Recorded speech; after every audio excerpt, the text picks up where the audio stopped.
April 8, 1945, 2:17 a.m. Deep inside a mountain tunnel in Lower Silesia, a locomotive hisses to a stop. The smell of coal smoke mixes with damp stone. Soldiers in grey uniforms drag wooden crates from warehouse doors, their boots echoing against rock walls. Inside those crates, gold bars stamped with eagle and swastika, paintings rolled in canvas, jewelry torn from museum vaults. One officer checks his watch. Russian artillery rumbles 30 kilometers east. The train must move before dawn. Within hours, this convoy will vanish into the Polish countryside, its fate a mystery that still haunts historians 8 decades later. This is the story of the lost Nazi gold train, the treasure worth billions that disappeared in the final days of World War II, and why thousands still search for it today. The legend begins not with gold, but with desperation. By early 1945, Nazi Germany is collapsing. Soviet armies sweep westward through Poland at 40 kilometers per day. American and British forces cross the Rhine. The Third Reich, which once controlled Europe from the Atlantic to the Volga River, now shrinks by the hour. And in the chaos, something remarkable happens. Across occupied territories, Nazi officials begin moving assets, not just military equipment, cultural treasures, state reserves, gold looted from conquered nations. The question is not whether they moved it. The question is where it went. To understand this mystery, we must first understand what the Nazis were moving and why. Between 1939 and 1945, Germany systematically plundered occupied Europe. Art from French museums, gold from Polish banks, jewelry from Jewish families, industrial diamonds from Belgium. The scale was staggering. Historians estimate the total value of Nazi plunder at over $400 billion in today's currency. Much of this wealth flowed to Berlin, stored in Reichsbank vaults and government warehouses.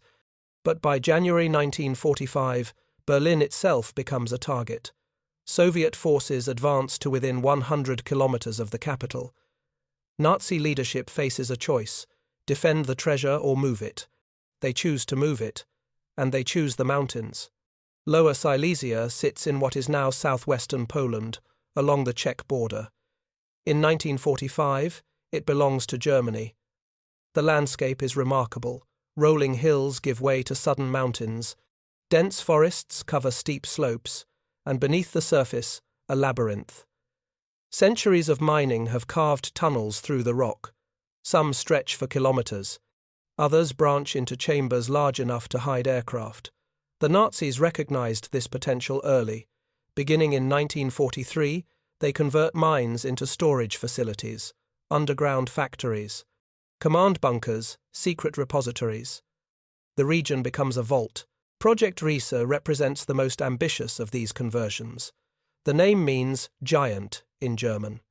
Between 1943 and 1945, thousands of forced laborers carve new tunnels beneath the Owl Mountains near Walbrecht. The official purpose: build an underground headquarters for Hitler himself. But the project serves another function. These tunnels can hide nearly anything.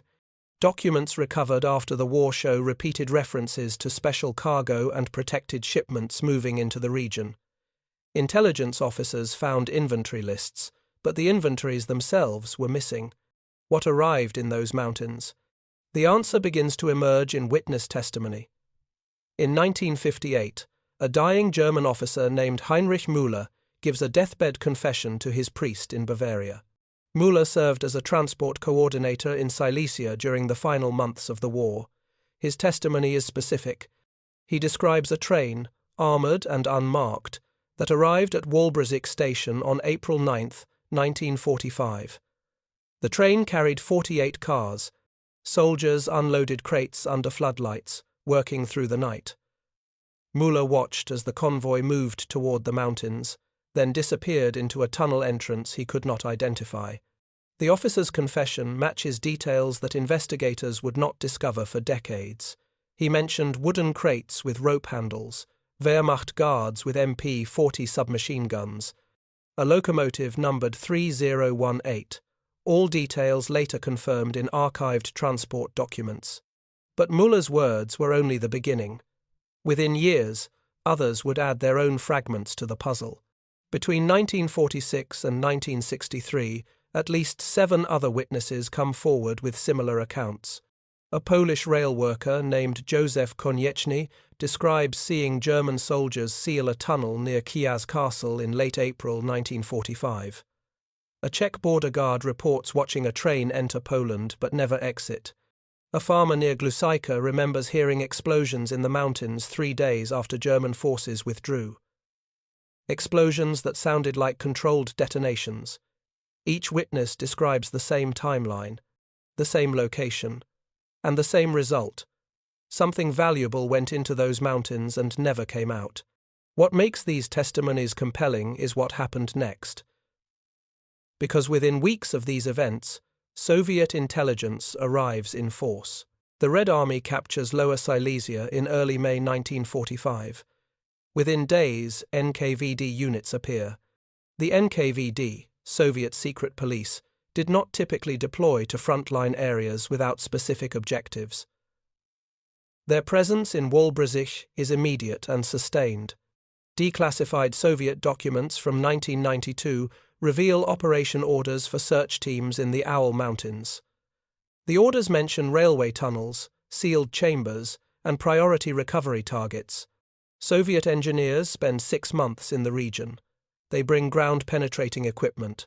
They interview local residents. They map tunnel systems with obsessive detail. And then, in November 1945, they leave. No official reports explain what they found, or what they did not find. But what exactly did Soviet searchers uncover in those mountains, and why did they leave without explanation? American intelligence takes notice. OSS officers, predecessors to the CIA, begin their own investigation in 1946. Agent Robert Hammond files a report in August of that year, describing rumors of a gold train among displaced German officers. Hammond interviews 3 former Wehrmacht soldiers in a processing camp near Frankfurt. All 3 served in Silesia. All 3 mention a special transport in April 1945. But their stories differ in crucial details. One claims the train carried gold bullion from Hungarian reserves. Another insists it held art looted from Krakow museums. The third describes ammunition and documents, not treasure. Hammond concludes his report with a warning. Separating fact from legend may prove impossible in cases where desperation and greed intersect. His warning proves prophetic, because by the 1950s, treasure hunters begin arriving in Poland. The first serious expedition launches in 1956. A German mining engineer named Klaus Goldmann obtains permits from Polish authorities to survey tunnels near Wałbrzych. Goldmann brings investors, equipment, and a team of 12 specialists. They spend 8 months mapping underground chambers. They find evidence of recent activity, drill marks that post-date the war, disturbed rock formations, sealed passages that required explosives to create. But they find no train, no gold, no conclusive proof. Goldmann returns to Germany, claiming success is close, needing only more funding and time. He never returns. Financial records show his investors lost over 2 million Deutsche Marks on the operation, but failure does not stop others. Between 1958 and 1973, at least 14 separate expeditions search the Owl Mountains. Some are professional operations backed by mining companies. Others are amateur enthusiasts with metal detectors and dreams. A few involve former Nazi officers who claim insider knowledge. None succeed. What they do accomplish is damage. Illegal excavations collapse tunnel sections. Dynamite blasts destabilize mountain slopes. These hunts were not just costly in money, they cost lives. In 1967, 3 treasure hunters die when a shaft caves in near Gluszyce. What price were people truly willing to pay for a legend? Polish authorities ban all private searches in 1974. The legend seems ready to fade. Then, in 1981, something changes.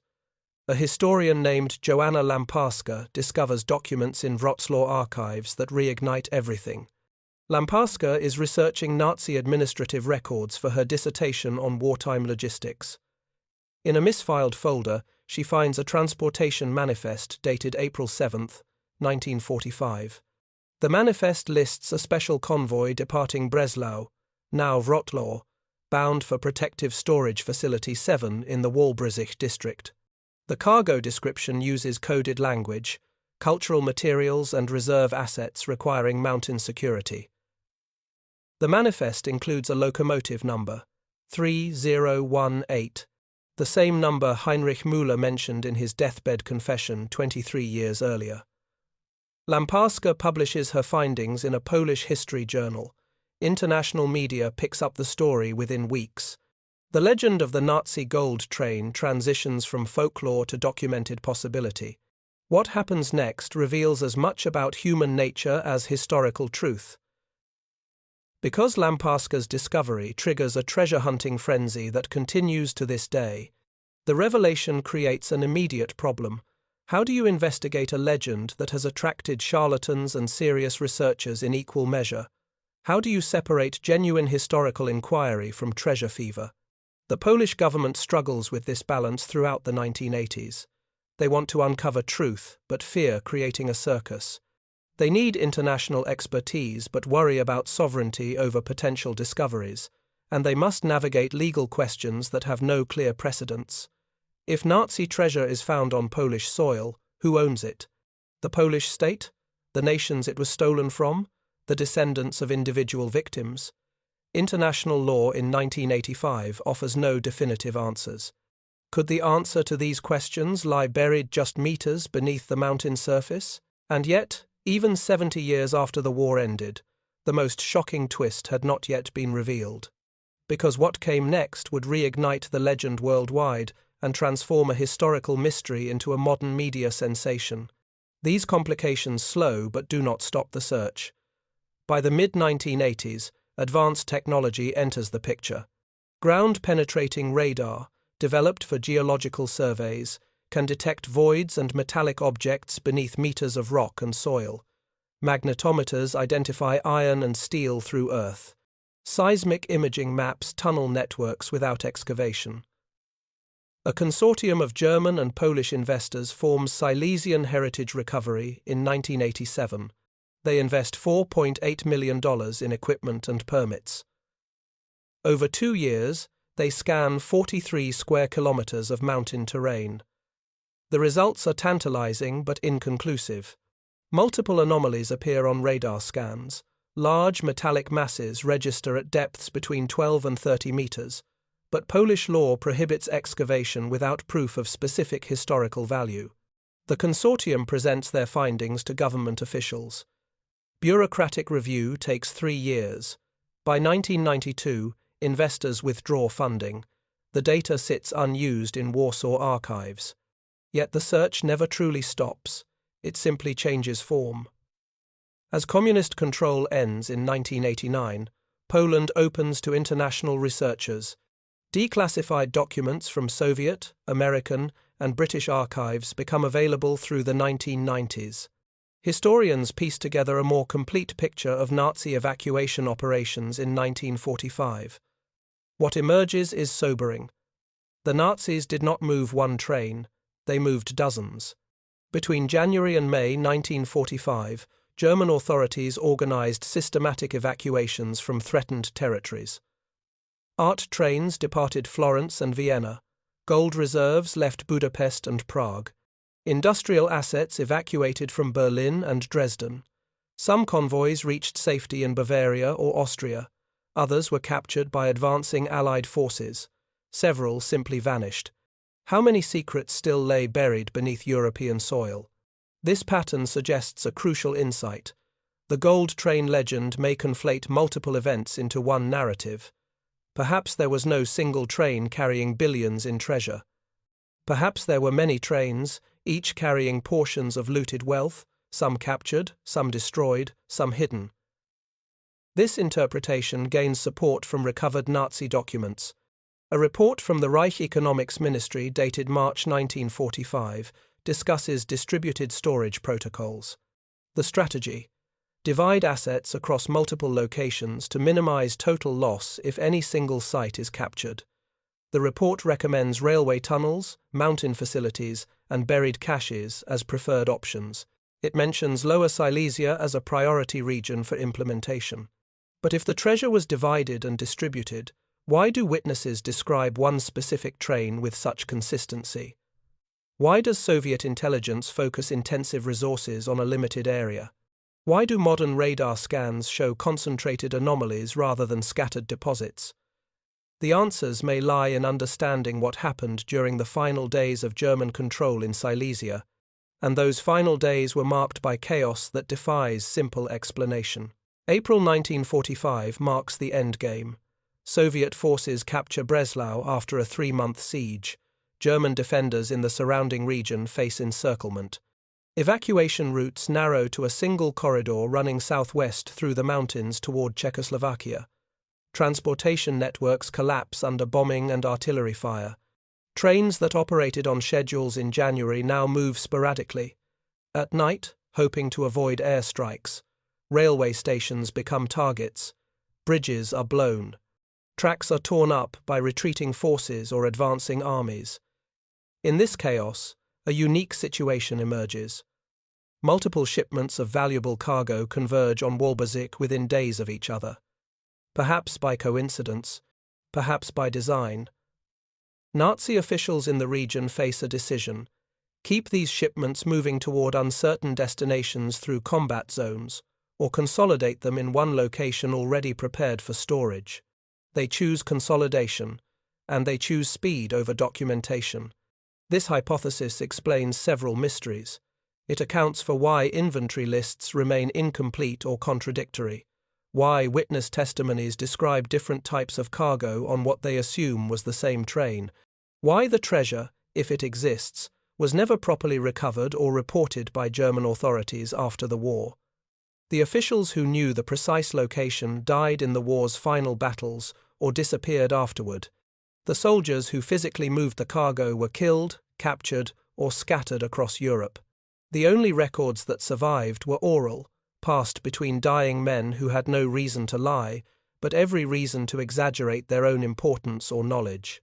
Over decades, these fragments merged into a single legend: one train, one tunnel, one hidden fortune waiting to be discovered.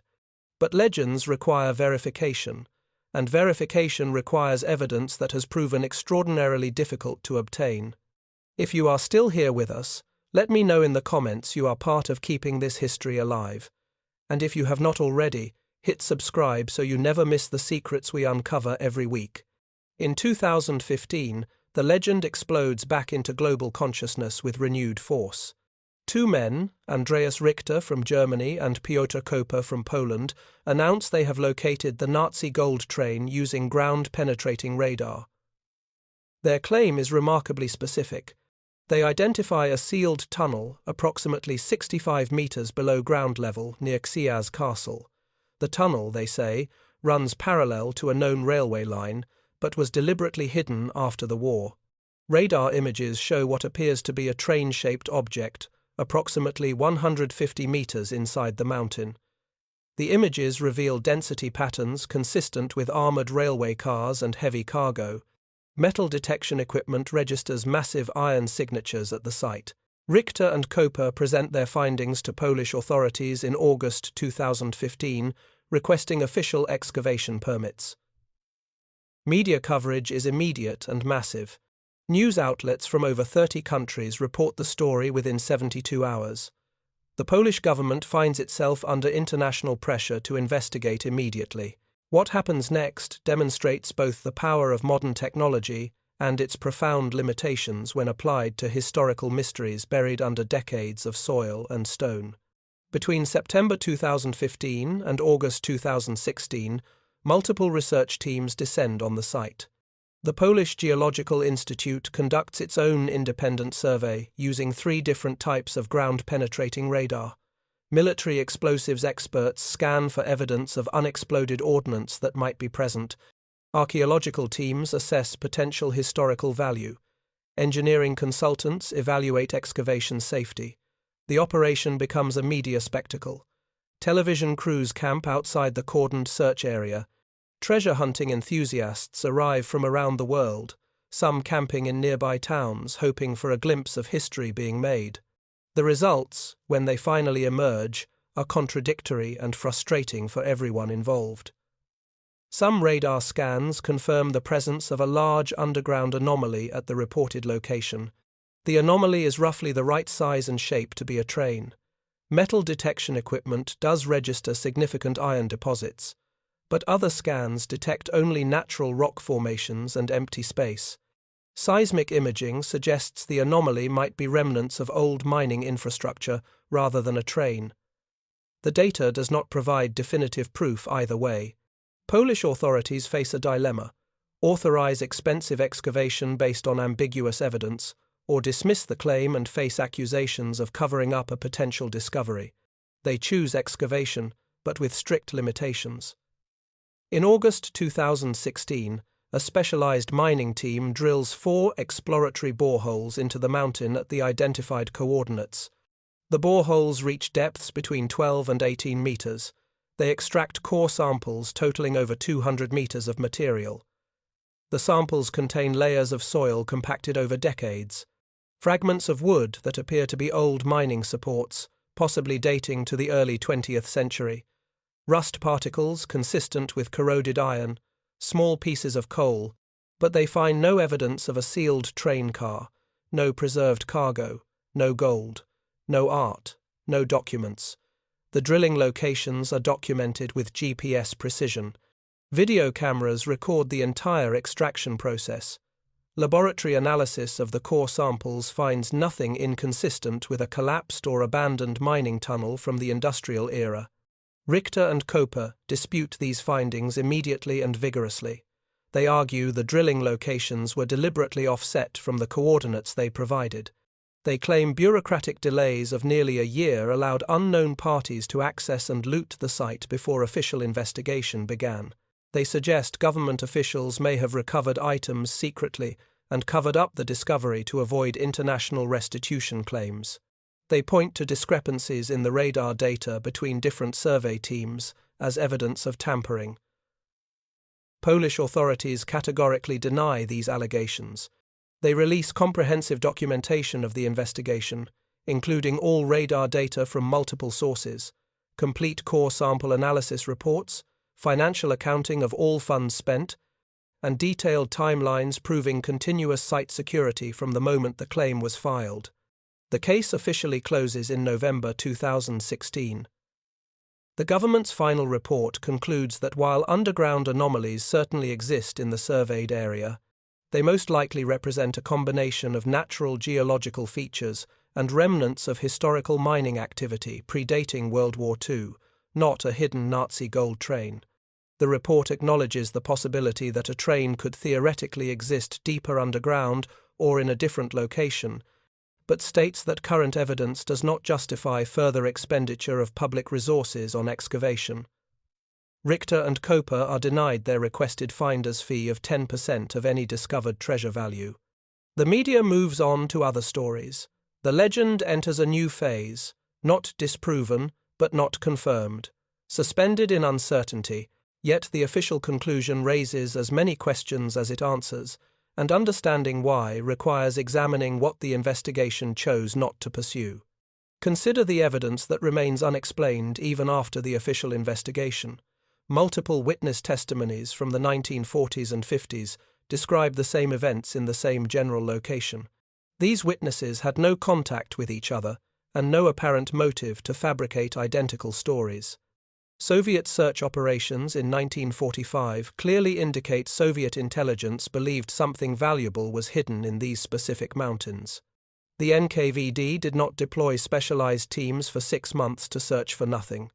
Nazi transportation manifests definitively confirm that special shipments moved to the Walbrzych region in April 1945. These are not disputed facts. They are documented in multiple archives across 3 countries. Modern radar continues to detect unexplained underground anomalies that do not match natural rock formations. Even if the 2015 claim by Richter and Koper was mistaken, exaggerated, or fraudulent, the underlying mystery remains unresolved. Something happened in those mountains in April 1945, something significant enough to attract intelligence agencies, treasure hunters, researchers, and media attention for 8 decades. The question is not whether something happened. The question is what happened, and whether evidence still exists to prove it. And yet the most dangerous part of this story was still to come. Because what followed did not just change the search for a legendary train, it changed our understanding of how World War II ended, what was truly lost in its final chaos, and what we owe to the victims of Nazi crimes even 80 years later. The real risk in the Nazi gold train legend is not whether physical treasure exists buried in a mountain. The risk is what we lose by focusing on gold and ignoring the context that created the legend. The risk is reducing one of history's greatest crimes to a treasure hunt, because every hour spent searching mountains for gold bars is an hour not spent understanding the human cost of Nazi plunder, the systematic theft that financed genocide, and the victims who never received justice or restitution. The Nazis did not accumulate wealth through clever economics or military conquest alone. They stole it.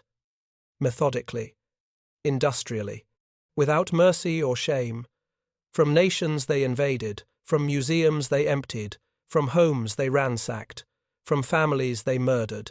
The gold bars that treasure hunters seek were often melted down from personal belongings of Holocaust victims, wedding rings, religious artifacts, family heirlooms passed down through generations.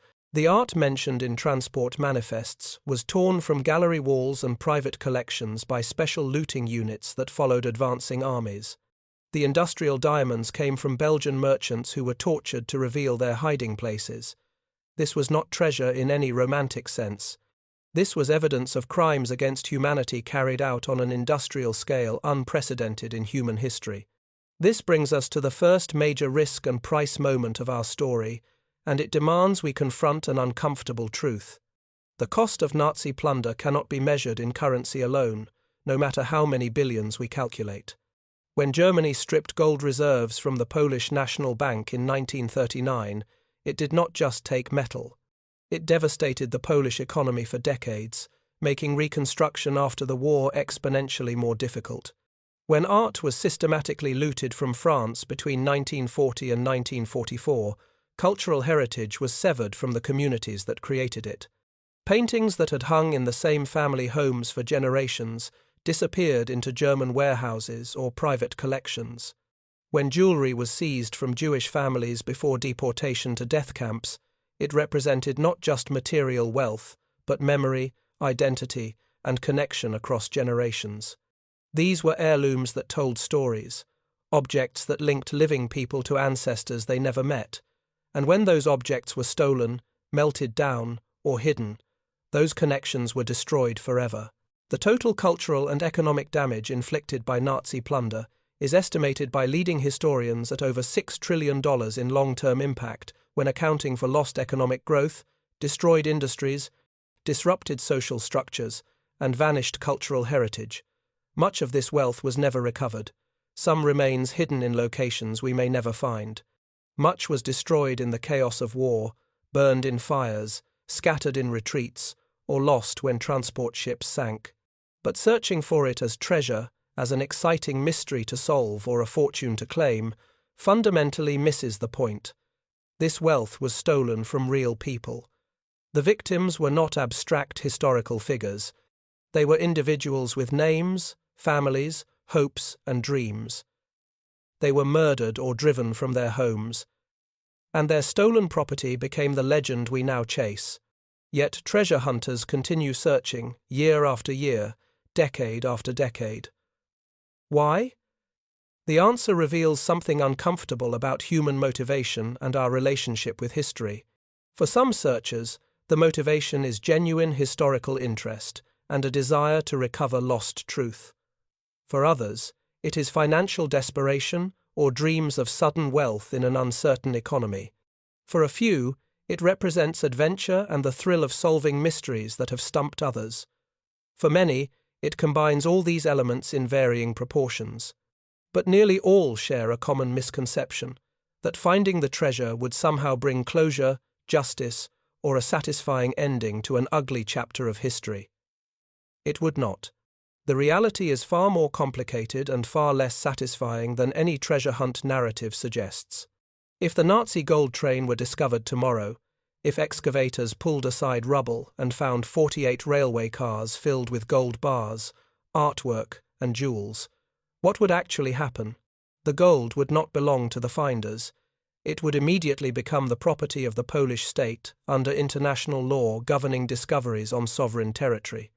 But Poland would face immediate restitution claims from multiple nations and thousands of individual families. Every gold bar would need to be examined to determine its origin. Every artwork would require authentication and provenance research to identify its rightful owner. This process would take years, possibly decades. Much of the original context would remain forever lost. How do you prove your grandmother owned a specific necklace that was seized 80 years ago when all documentation was destroyed? How do you distinguish between legitimately purchased items and stolen goods when records were deliberately falsified? The treasure itself would become evidence in hundreds of legal proceedings, locked in secure vaults while courts deliberated. No individual finder would profit. No simple ending would emerge. No justice would truly be served because justice delayed for 80 years is, in meaningful ways, justice denied. This reality has not stopped the searches. If anything, it intensifies them. Between 2016 and 2024, at least 9 new expeditions have attempted to locate the gold train or related Nazi treasure caches in Lower Silesia. Some employ advanced satellite imaging that can detect subtle terrain changes invisible to the human eye, changes that might indicate underground voids or disturbed soil from wartime excavations later concealed. Others use artificial intelligence to analyze thousands of historical photographs and wartime maps, searching for tunnel entrances that appear in some images but not others, suggesting they were later sealed or camouflaged.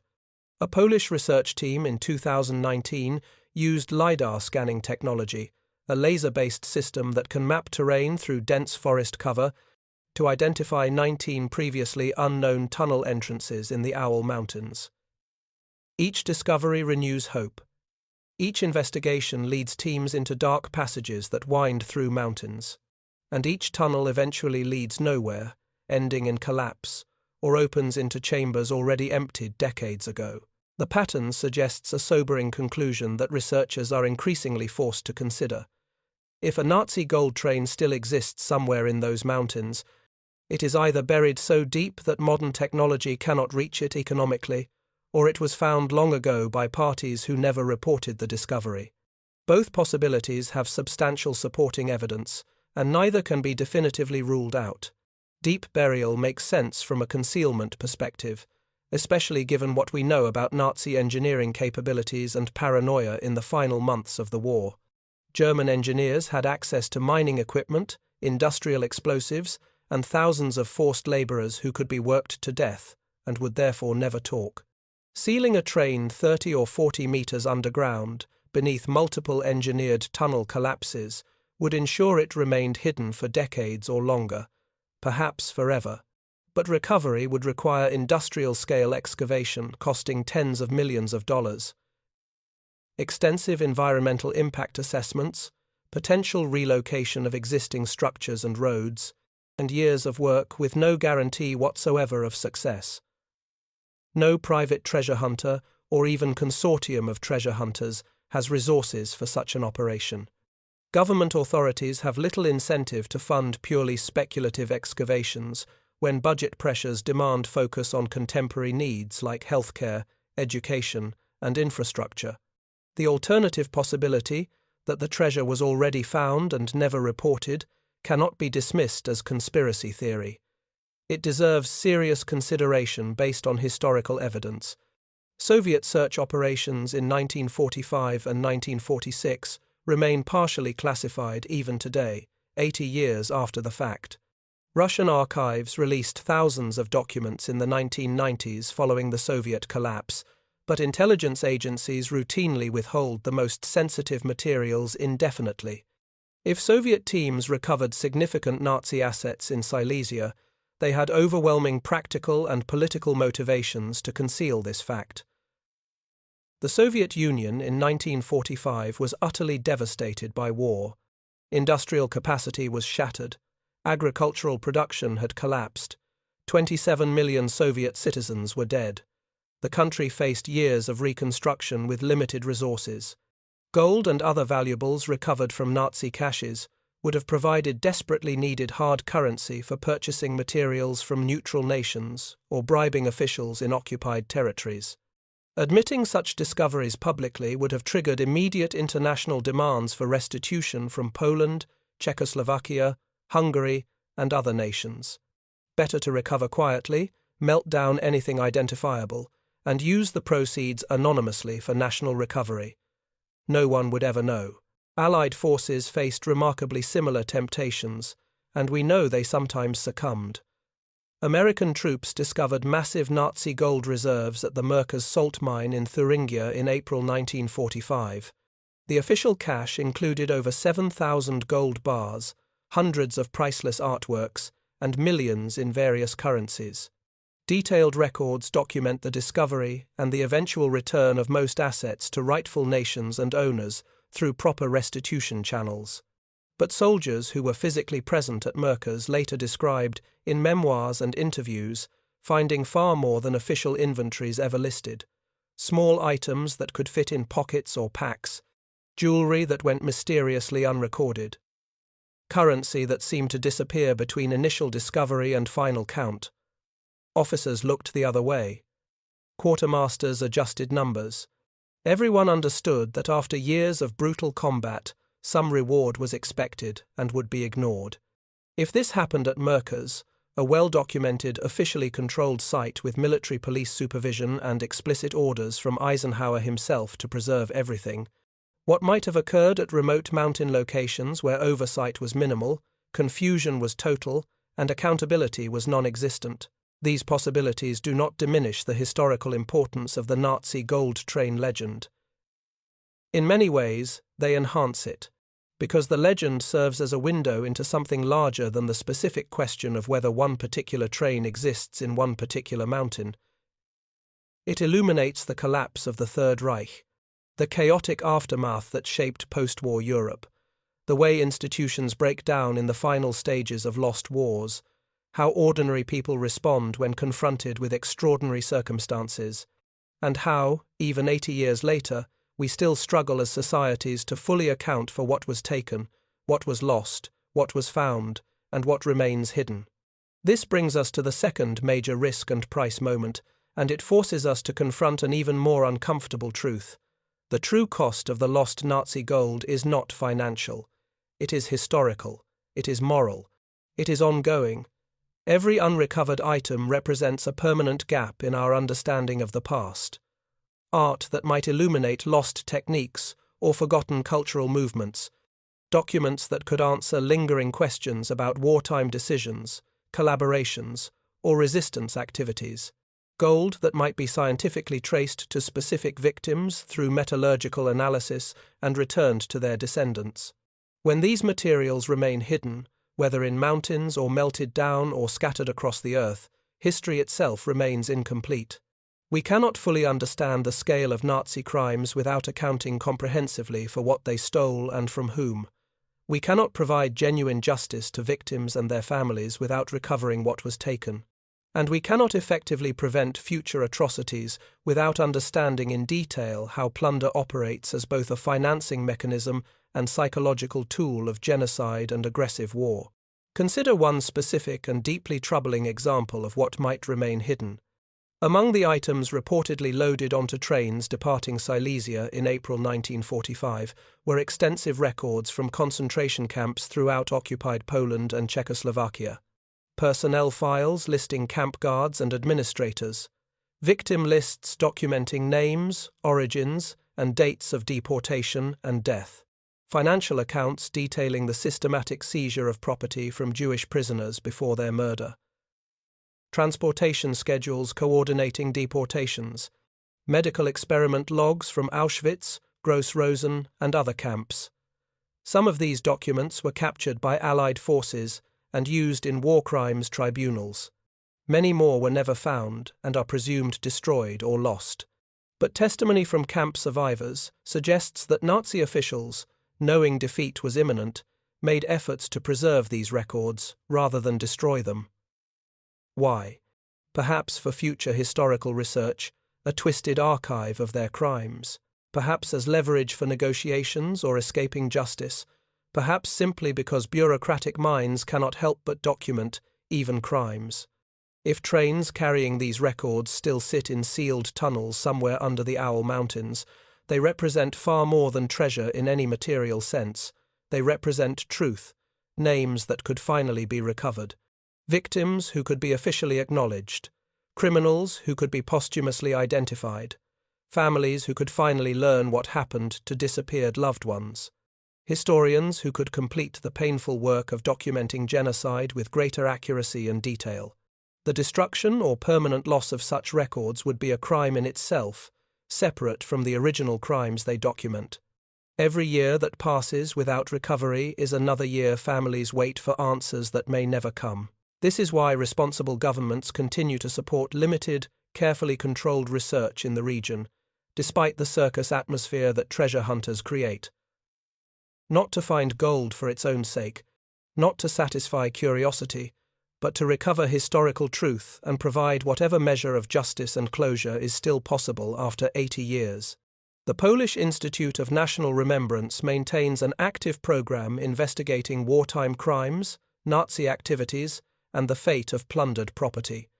They work closely with international partners, including German historical institutes, Israeli researchers, American museum professionals, and historians from across Europe.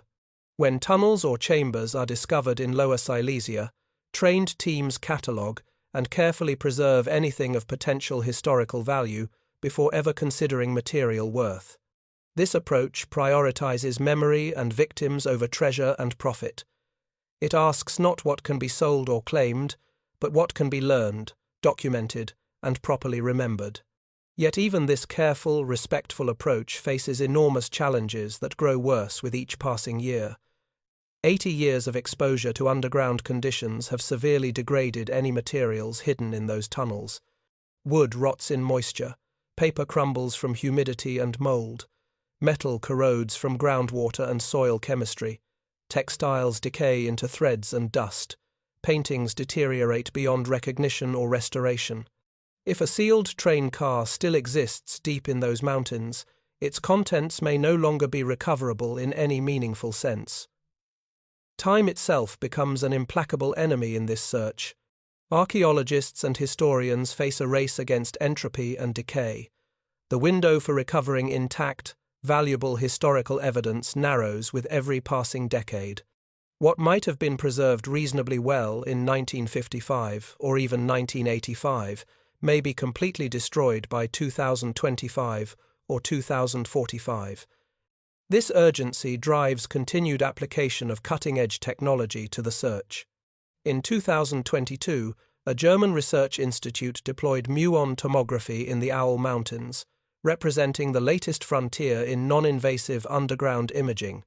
Muon tomography uses cosmic rays, specifically muons that constantly bombard Earth from space, to image underground structures in 3 dimensions, similar in principle to how X-rays image the human body, but capable of penetrating far greater depths. The technology can detect voids, dense materials, and structural variations at depths exceeding 100 meters, far beyond what traditional ground-penetrating radar can achieve. Over 6 months, researchers systematically scanned approximately 20 square kilometers of terrain around Xiaz Castle and the known Project Riese tunnel network. They identified 17 distinct anomalies that could not be immediately explained as natural geological features or known historical structures. These anomalies warranted further investigation through targeted excavation or advanced drilling. Polish authorities, after extensive review and consultation with historical preservation experts, approved limited excavation at 3 of the identified sites in 2023. The first 2 revealed collapsed sections of mining tunnels containing rusted equipment, tools, and wooden supports that carbon dating placed in the 1930s, predating Nazi occupation. The discoveries provided valuable information about the region's industrial history, but no connection to wartime activities or hidden treasure. The third site remains under active investigation as of 2024. Preliminary drilling has extracted samples containing fragments of materials that appear more recent than the other sites, possibly dating to the 1940s based on manufacturing techniques visible under microscopic analysis. Full results are pending thorough peer review and government clearance for public release. Researchers involved in the project have signed strict non-disclosure agreements and face penalties for premature revelation of findings. What makes this latest effort fundamentally different from previous treasure hunting expeditions is its scientific rigor and transparent methodology. Researchers publish their scanning methods and equipment specifications in advance in peer-reviewed journals. They share raw data openly with international colleagues for independent verification. They prioritize preservation and documentation over profit or publicity, and they consistently acknowledge uncertainty rather than making grand claims or promises. This approach may not generate sensational headlines or attract massive investment, but it represents the only legitimate path forward for separating myth from history with any reliability. If Nazi treasure exists in those mountains, properly conducted science will eventually locate it conclusively. If the legend proves ultimately unfounded, science will provide definitive negative evidence and allow historical focus to shift productively to other aspects of wartime history and Nazi crimes that remain inadequately studied or understood. But science alone, no matter how advanced or rigorously applied, cannot resolve the deeper questions the Nazi gold train legend raises for us as individuals and societies. Questions about justice delayed and denied. Questions about memory and how we honor victims of historical crimes. Questions about how communities and nations reckon with traumatic pasts. Questions about whether some mysteries are better left unsolved or must be pursued regardless of cost. Because the legend persists, not simply because treasure might exist somewhere under Polish mountains, but because it serves profound psychological and cultural needs in how we process the Holocaust and World War II. The legend offers a simple, comprehensible narrative in place of complex horror that defies full comprehension. It suggests that Nazi crimes might somehow be compensated, balanced, or addressed through material recovery and restitution. It provides tangible hope that wrongs can be righted through discovery and legal processes. These are comforting illusions that help us cope with historical trauma, but they are illusions nonetheless. The reality is harder and less satisfying. No amount of recovered treasure, no matter how vast, can undo the Holocaust or bring back the murdered. No cache of gold can resurrect destroyed communities, restore lost cultures, or heal wounds that span generations. Justice, when it comes in cases like this, must take forms far more complex and less satisfying than simply finding hidden wealth and distributing it to the right people. This does not mean the search should stop or that it lacks value. It means the search must be understood correctly, with clear eyes about what it can and cannot accomplish. Every investigation in those mountains is an act of memory and commemoration. Every tunnel explored is a tangible reminder that the war's consequences continue reverberating through time. Every artifact recovered, whether a gold bar or a rusted helmet or a scrap of paper, connects present to past in immediate, physical ways that abstract historical accounts cannot match. The value lies not primarily in monetary worth, but in what these objects teach us about human capacity for both profound evil and remarkable endurance. The Nazi gold train legend endures across 80 years because it represents something larger and more important than treasure. It represents unfinished business, historical accounts that remain unsettled, stories that feel incomplete, and most importantly, it asks us uncomfortable questions we would rather avoid. What else have we forgotten about that war and its aftermath? What other crimes remain hidden or inadequately acknowledged? What other victims still wait, even now, for some form of recognition or justice? How many other mysteries exist simply because we stopped looking or decided some truths were too difficult to pursue? These questions extend far beyond World War II and Nazi Germany. They touch on fundamental issues of historical memory, social responsibility, and the obligations the living owe to the dead. These questions also extend across conflicts and eras, revealing patterns that repeat throughout human history. Every major war produces plunder on massive scales. Every occupation involves systematic theft. From Napoleon's campaigns looting art across Europe to modern civil wars where armed groups finance themselves through stolen resources, the patterns repeat with depressing consistency. And in virtually every case, recovery efforts after the conflict face identical obstacles: time and decay, destroying evidence, political complications, preventing cooperation, legal ambiguities about ownership and restitution, and the sheer difficulty of proving what was taken and where it went. The Nazi gold train is exceptional only in the scale of theft and the publicity the legend has attracted. The underlying dynamics appear whenever war and wealth intersect in human affairs. This universality explains why the legend fascinates people far removed from European history or any personal connection to World War II. The story resonates across cultures because it touches fundamental questions about justice, memory, and the persistence of the past into the present. It asks whether unpunished crimes eventually expire through time or whether they remain forever demanding resolution and accountability. It forces consideration of who truly owns history, who has the right to disturb burial sites and sealed spaces, and whether some mysteries might be better left unsolved rather than risking further harm. These are not questions with simple or universal answers. Different cultures and legal systems provide radically different responses based on varying values and priorities. But the questions themselves matter profoundly. They shape how we understand ourselves, our obligations to those who came before, and what we owe to future generations. Poland has chosen to treat the Owl Mountains as simultaneously historical site, memorial space, and active research location. Access is restricted, but not completely forbidden. Serious research is permitted, but heavily regulated.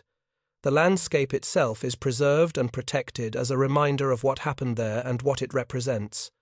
This approach attempts to balance competing legitimate interests: scientific inquiry, victim remembrance, public safety, national sovereignty, and economic development. It acknowledges that the past cannot be recovered intact or perfectly understood, but insists it must not be forgotten or ignored.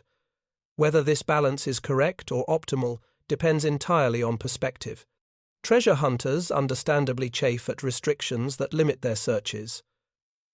Academic historians generally appreciate protections that prevent site damage and require professional standards. Descendants of victims often feel excluded from processes that directly concern their families and their stolen heritage. No solution satisfies everyone, because the interests genuinely conflict, but perhaps complete satisfaction is not the appropriate goal.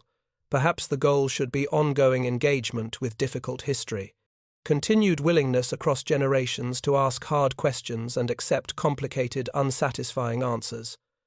Recognition that some historical wounds do not heal completely, but must instead be tended carefully across time. The Nazi gold train legend serves this purpose effectively, whether or not physical treasure ever exists or is found. It keeps attention focused on a specific place and time that might otherwise fade gradually from collective memory.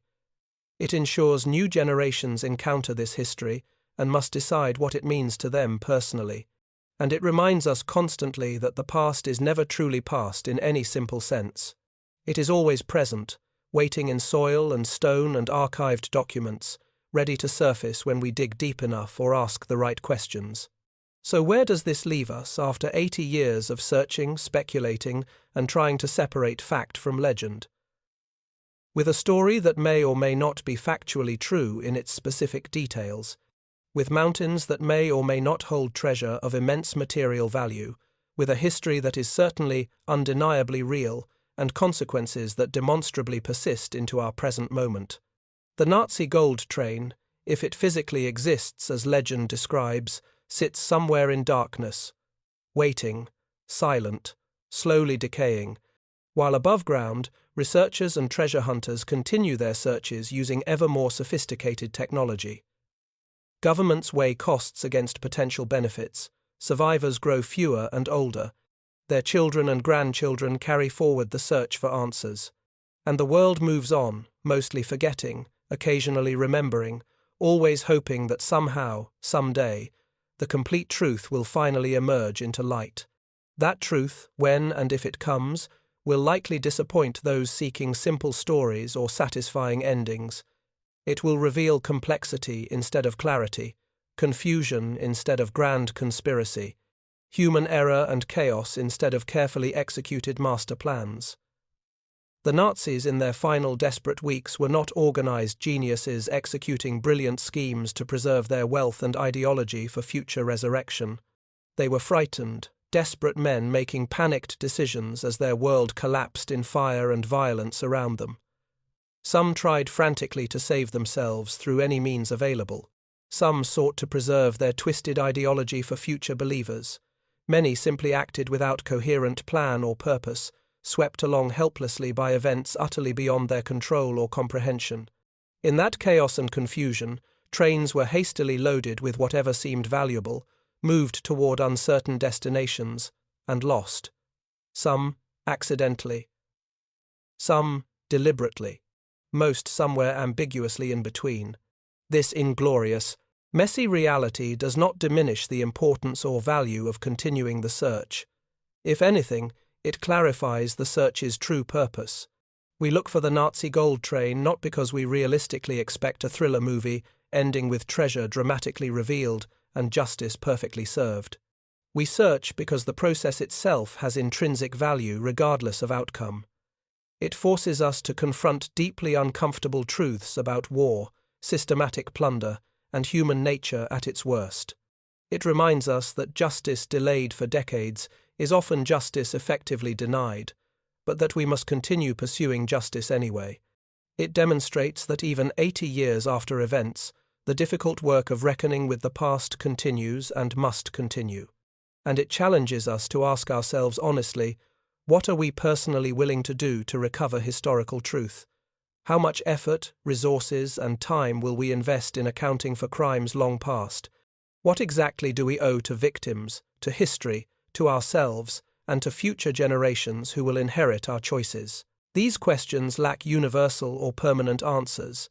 Each generation must answer them anew based on its own values, resources, and priorities. But the Nazi gold train legend ensures the questions continue being asked, debated, and taken seriously. And that persistence, that refusal to forget or stop asking, represents value that transcends any material treasure. Not gold bars sitting in a tunnel, but memory carefully preserved and history properly honored. Not sudden wealth for lucky finders, but sustained moral commitment to never forgetting what happened and always seeking to make it right, even when making it truly right is impossible. The legend also serves as a mirror reflecting our own time's anxieties and obsessions. In an era of vast economic inequality and declining social mobility, the fantasy of hidden treasure waiting to be discovered holds powerful appeal. It suggests that life-changing wealth might be found through cleverness and persistence rather than inherited privilege or systematic advantage. In a time when many feel disconnected from history and uncertain about the future, treasure hunting provides a tangible link to the past and a sense of purpose. And in an age of information overload and competing narratives about truth, the search for physical evidence offers the promise of definitive answers that settle debates conclusively. These psychological needs make the legend perpetually renewable across generations. As long as humans crave adventure, meaning, and connection to something larger than themselves, legends like the Nazi gold train will persist and attract new believers. But we must also acknowledge the genuine harm the legend can cause when pursued irresponsibly. Illegal excavations damage archaeological sites and destroy historical evidence that could answer important questions. Treasure hunting fever can overshadow serious historical research and commemoration efforts. The focus on material wealth can trivialize the suffering of actual victims and reduce genocide to a backdrop for adventure stories. Local communities near search sites face disruption from media circuses and tourist invasions, and the legend can be exploited by conspiracy theorists who use it to spread Holocaust denial or other dangerous historical revisionism. These risks require careful management through regulation, education, and cultural sensitivity. The Polish government's current approach, while imperfect and subject to legitimate criticism, attempts to thread this needle. It permits serious research while prohibiting treasure hunting for profit.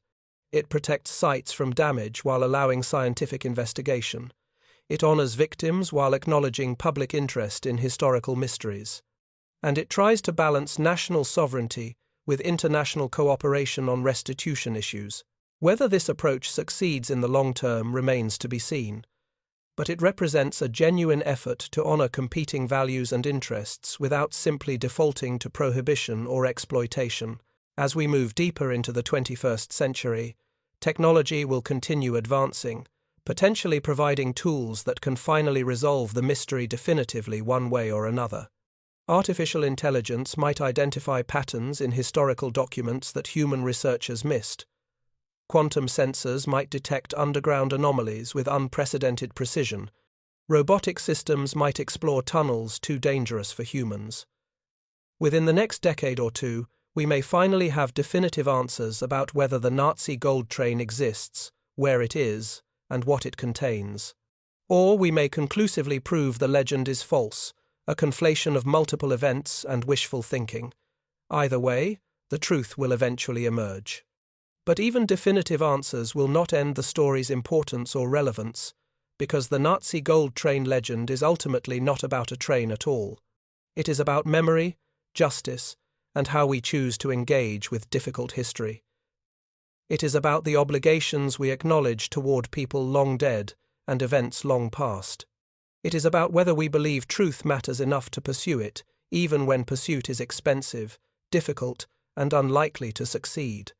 These questions will remain urgent and unresolved, regardless of what technology discovers or fails to discover in Polish mountains.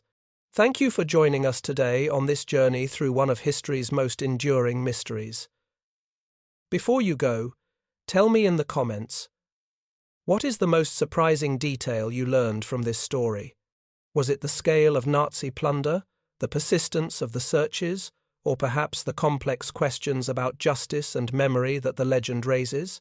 Your insights and perspectives make this community stronger and help us understand how history resonates differently with each person. Do not forget to subscribe and hit the notification bell, and join us next time as we uncover another hidden chapter of history that deserves to be remembered. Until then, keep questioning, keep learning, and never stop seeking truth.